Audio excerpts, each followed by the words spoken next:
Boa noite a você que acompanha a TV Canção Nova no Brasil, em tantas partes. Hoje teremos o prazer de falar sobre um assunto agradabilíssimo.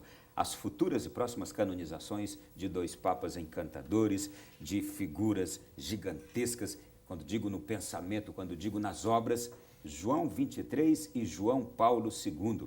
E para falar sobre estas duas personalidades e santos da igreja, porque serão canonizados, nós temos aqui dois convidados, dois jovens sacerdotes, que eu gostaria muito de saber a relação de ambos com também ambos os papas e, portanto, foram os convidados para estarem conosco. Como o senhor Antônio Luiz Catelã, que é assessor da Comissão Episcopal Pastoral para a Doutrina da Fé da CNBB, bem-vindo. Muito obrigado, Ronaldo. É um prazer estar com você, estar com os que lhe acompanham no Para Além da Notícia. Muito bem. Padre Delton Filho, que está conosco também, que é fundador da comunidade Coração Fiel e que viveu bons anos em Roma no período de João Paulo II, jubileu com boas experiências. Bem-vindo.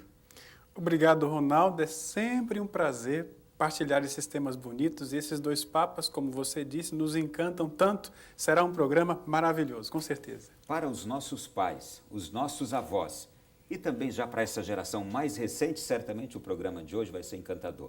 Porque nossos pais e avós conviveram com João 23, conviveram, e agora nós filhos e nossos filhos, alguns deles conviveram com João Paulo II, papas encantadores. Eu gostaria de saber dos senhores, primeiro, o que os une também, a pessoa e o sacerdócio de ambos aqui com esses dois papas. Monsenhor, por favor.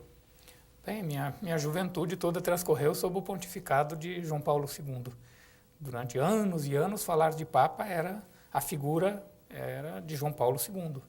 Então, é o Papa que influenciou os anos de minha formação, o meu tempo de seminário, a impressão que a todos nos causava esse Papa tão evangelizador, esse Papa incansável, esse Papa das grandes viagens, das multidões, e ao mesmo tempo da profundidade dos ensinamentos, um gênero novo de literatura que ele inaugurou para o pontificado, que foram aqueles livros que ele editou, que a gente lia com tanto gosto. Cruzando o Limiar da Esperança, por exemplo, é uma obra que marcou minha vida. E João 23? João 23, eu tive, na adolescência, estava entrando para o seminário, ganhei o livro que tinha sido do meu primeiro pároco, um missionário francês, Padre Vessaliou, provavelmente quem me influenciou na descoberta da vocação sacerdotal, me deu uma edição de Portugal, do O Diário de uma Alma, que é o diário íntimo de João 23, que pude, então, ter contato com essa obra também profundamente marcante. Vou querer conhecer um pouco dessa obra. Padre Delton. Exatamente. Com João 23 eu tenho isso em comum com o Monsenhor Antônio. Na época do seminário em Roma, eu ganhei esse livro, O Diário de uma Alma, que mostrou para mim, por primeira vez, o rosto, a experiência sacerdotal e depois a experiência como bispo e como papa de João 23. Me marca até hoje, posso dizer. Então, eu vibro por pensar que este homem, que é um exemplo de sacerdote, está sendo oferecido para a igreja como santo. João Paulo II, nós somos geração João Paulo II. Né? Eu fui para o seminário, tive a graça de vê-lo várias vezes, ele foi ao nosso seminário. Eu pude, em diversas ocasiões, participar da Santa Missa com ele, pude, como diácono, auxiliá-lo na Basílica de São Paulo, fora dos muros, pude conversar com ele outras 2 vezes. Há uma influência muito grande de João Paulo II na minha vida e também na vida da minha comunidade. Ele é o inspirador principal da nossa comunidade. É bom falar dele porque eu me sinto mais em casa, me ajuda a encontrar a própria identidade. Eu gostaria de saber dos senhores o seguinte: há algo em comum entre esses dois papas? Que leitura os senhores fazem de ambos, João Paulo II e João 23? Talvez o fio de continuidade mais evidente que há entre os dois é o carisma de motivar, de atrair as multidões. Agora estamos... Os papas, depois Bento e também Francisco têm esse elemento, mas João 23 foi um fenômeno, assim, o modo como ele se comunicava com o povo de modo direto, de modo imediato. Tem o famoso discurso da lua dele. Eu já assisti muitos filmes de João 23, eu sou um apaixonado por João 23, coloquei inclusive o nome de um dos meus filhos de Ângelo, em homenagem a ele, Ângelo Roncalli. E eu vejo uma semelhança enorme entre ele e Francisco agora. Exato. O jeito de se relacionar e a espontaneidade naturalíssima. Isso não está passando despercebido. Está sendo notado por muitas pessoas, está sendo destacado e, de fato, tem pontos de continuidade muito evidentes entre os dois. A espontaneidade, sobretudo. Bom, e aí João Paulo II também não deixava por menos, né? Exato. João Paulo II, porém, aliava essa capacidade de comunicação imediata com as multidões por causa dos gestos, sobretudo. Beijar o solo, pegar criancinhas, os grandes gestos dele. Mas, do ponto de vista intelectual, era um intelectual refinado, 2 doutorados em teologia e em filosofia, professor universitário, tinha um certo refinamento intelectual assim que o distingue. O senhor já nos trouxe diferenças. Padre Delton. Eu vejo a sensibilidade que ambos tinham com cada pessoa que se aproximava deles. Né? O João XXIII, na época de padre, na região de Bérgamo, ele conquistava o povo porque ele era próximo. Essa proximidade, esses aspectos que o Monsenhor trouxe, nós vemos em João Paulo II. Ele era próximo de todos, era impressionante. Quem o ouvia, quem estava no ambiente, mesmo com milhares de pessoas, sentia como se o Papa fosse um íntimo, um próximo. Basta lembrar o que aconteceu no Ano Santo de 2000, naquele fenômeno que foi para Roma, aquela multidão de pessoas que chegou para a Jornada Mundial da Juventude, e todos os jovens saíram de lá com a impressão de que eu tenho um amigo, é o Papa João Paulo II. João XXIII era assim também. Bom, e João XXIII era amigo das crianças, era amigo dos idosos, das pessoas mais fragilizadas. Aliás, foi com João João XXIII que começaram, e se estiver errado, me corrijam também. Faço com João Paulo II no começo do pontificado. Se eu errar, me corrijam. Mas foi João XXIII que começou, por exemplo, esta proximidade maior com as pessoas, indo a presídios, saindo às ruas, recebendo as pessoas, visitando lugares públicos. Foi com ele que começou isso, né? Foi sim, foi com ele.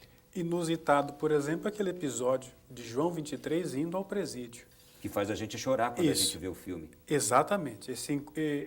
Se você teve acesso às imagens originais, não sei se você se lembra disso, esse tratar com o presidiário como se ele fosse um parente, lembrando da mãe, lembrando de detalhes da família, essa realidade de João XXIII mostrou para o mundo que o Papa é um ser humano.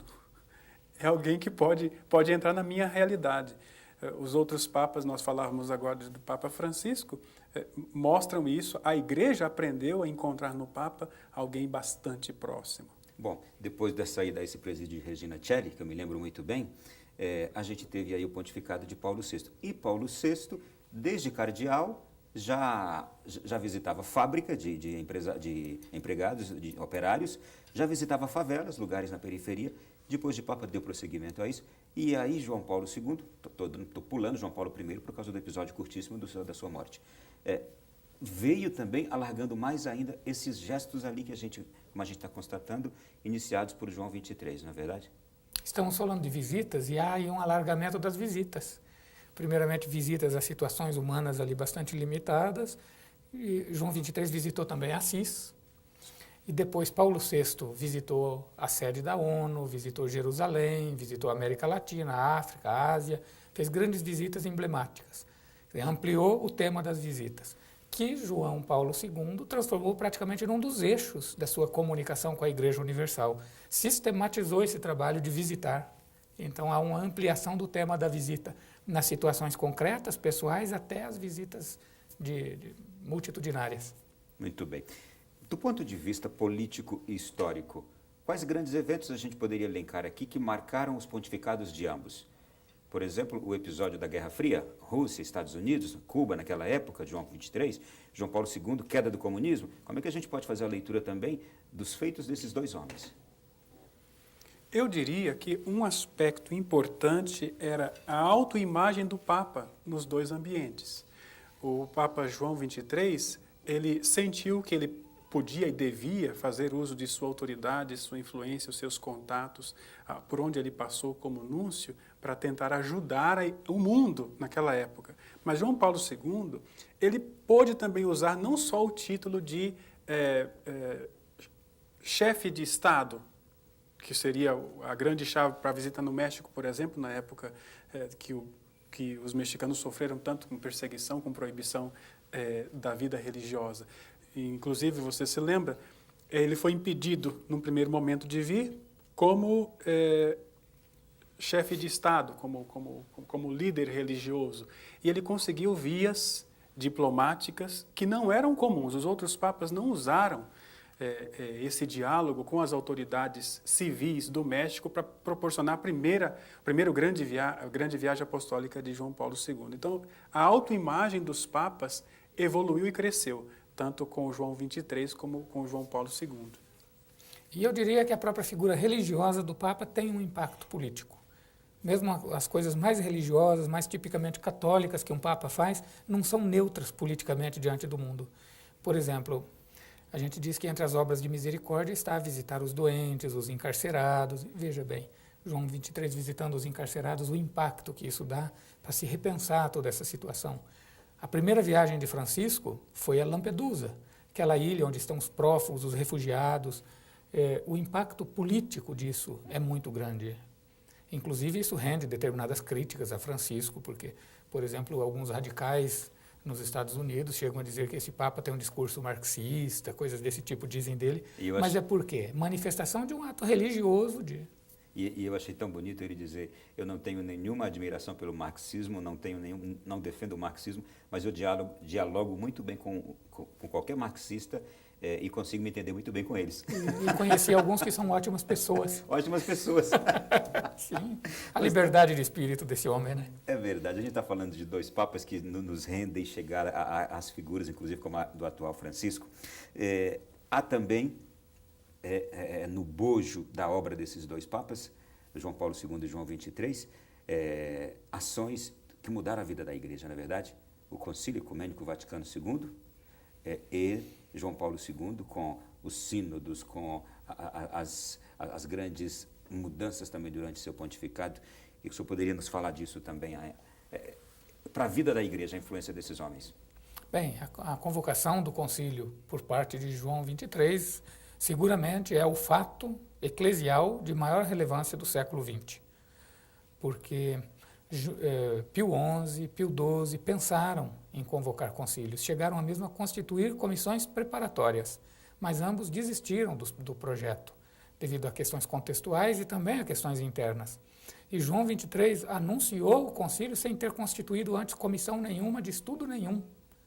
Então, um ato de coragem, de confiança na divina providência, de convicção de que quando a consciência do Papa chega a amadurecer um ponto diante de Deus em oração, ele não tem mais que titubear, ele tem que acreditar ser aquilo expressão da vontade divina. E dessa maneira ele nos deu esse grande presente que é o Concílio Vaticano II, cujo cinquentenário estamos comemorando. Bom, e no momento da vida dele, de fragilidade física, que ele já estava nos últimos anos de sua vida e já debilitado fisicamente, ter uma atitude como essa, de coragem, sabendo que ele não levaria aquilo a fim, ao término, não é? Então, realmente é admirável tudo isso. Um feito de João Paulo II também, para a vida da Igreja, o que a gente poderia destacar aqui, dentre tantos? Além das encíclicas que foram dando continuidade ao processo do concílio, coisa que estamos fazendo até hoje. A Igreja, uma pergunta, a Igreja entendeu o concílio? O que entendeu graças às encíclicas de João Paulo II, especialmente a contribuição no que diz respeito à doutrina social da Igreja. Ele olhou com muita caridade, mas com agudez intelectual para as realidades mais sensíveis do nosso contexto atual. O diálogo com os políticos, o diálogo com a mulher, como João Paulo II encarou a mulher. Basta pensar o que era a figura feminina na Igreja antes do Concílio Vaticano II e depois a implantação, fazer com que os próprios padres, com que o clero pudesse entender o papel da mulher na sociedade, mas também na realidade eclesiástica. Eu vejo que o João Paulo II foi um pastor que levou a Igreja com segurança por um caminho que João XXIII inaugurou. Inaugurou com maestria, com muita coragem, mas era preciso alguém com punho, com coração, mas com uma visão alargada para guiar a Igreja. Era cada um o Papa certo no momento certo. O senhor está me falando de documentos, de encíclicas, e eu estou me lembrando da Pater in Terris, um documento do começo da década de 60 que qualquer pessoa que ler hoje, inclusive um jovem, se ler hoje, se apaixona pela linguagem, pelo conteúdo e a proposta. Que documento foi esse, monsenhor? Ele está na lista dos documentos do ensino social da igreja. Portanto, daqueles documentos em que é pensada de maneira proposital, direta, o impacto sociopolítico, econômico da fé cristã no mundo. São esses documentos que nos ajudam a ligar fé e vida concreta. Ou seja, ajudam a pensar a grande contribuição que a igreja tem a dar ao mundo, exercendo a sua missão, que é de natureza religiosa. Bom, disse que foi o testamento deixado por João 23, né? Quantos dias antes de morrer que ele assinou a paz na terra? Aliás, um mês antes de morrer, se eu não me engano. É bem no finalzinho. Bem no finalzinho mesmo de sua vida, ele assinou já nos últimos dias de vida. Coroou seu pontificado com essa palavra. Imortal, né? Ajuda-nos até hoje. É verdade. Bom, marcou o pontificado. O documento que os senhores acham que mais marcou o pontificado de João Paulo II? Eu sei que foram muitos. Essa é uma pergunta difícil. Dificílima, não é? Muito difícil, porque em cada ambiente, me vem à mente aqui, Fides et Ratio. Que coisa extraordinária foi aquilo para as universidades, para o mundo pensante, que antes via a igreja até como hostil a tantos assuntos. Ajudou a igreja a entrar nesse ambiente, no ambiente universitário. Aquilo que trouxe de benefício para o diálogo e a inserção da igreja nos ambientes que a tinham expulsado. Então, cada um, né, monsenhor, tem um peso. A mim vem esse impacto da Fides et Ratio. A minha, o primeiro documento que me veio em mente foi Redentor Hominis, aquela encíclica onde ele apresenta a dimensão de humanismo que está contida na fé cristã, de autêntico, de verdadeiro humanismo, onde está aquela frase que recentemente foi retomada agora na preparação do sínodo sobre a família. Ele disse que o homem é o caminho da igreja, é o caminho da evangelização, e agora disseram a família é o caminho da igreja. E um segundo documento tão importante quanto esse é no aspecto ecumênico, Ut Unum Sint, que é uma encíclica onde ele pede ajuda para exercer o ministério petrino de tal maneira que ele seja realmente um elo para unir as várias confissões cristãs e que não seja o papado uma pedra de tropeço para o caminho ecumênico. Me parece que a resposta mais consistente que esse apelo de João Paulo II recebeu, voltamos de novo à figura de Francisco. Sim, verdade. Aquela noite, depois daquele Buonasera, no balcão da Basílica, quando ele se apresentou como bispo de Roma. É o modo teologicamente exato de pôr o pontificado em perspectiva de comunhão das igrejas e, portanto, de abrir perspectivas para o ecumenismo continuar desbloqueado e fazer o seu curso. Olha, você que está aí em casa agora nos acompanhando, naturalmente, certamente está percebendo, meu Deus, que programa rico. E vai se enriquecer mais ainda no próximo bloco, depois desse intervalo que está chegando.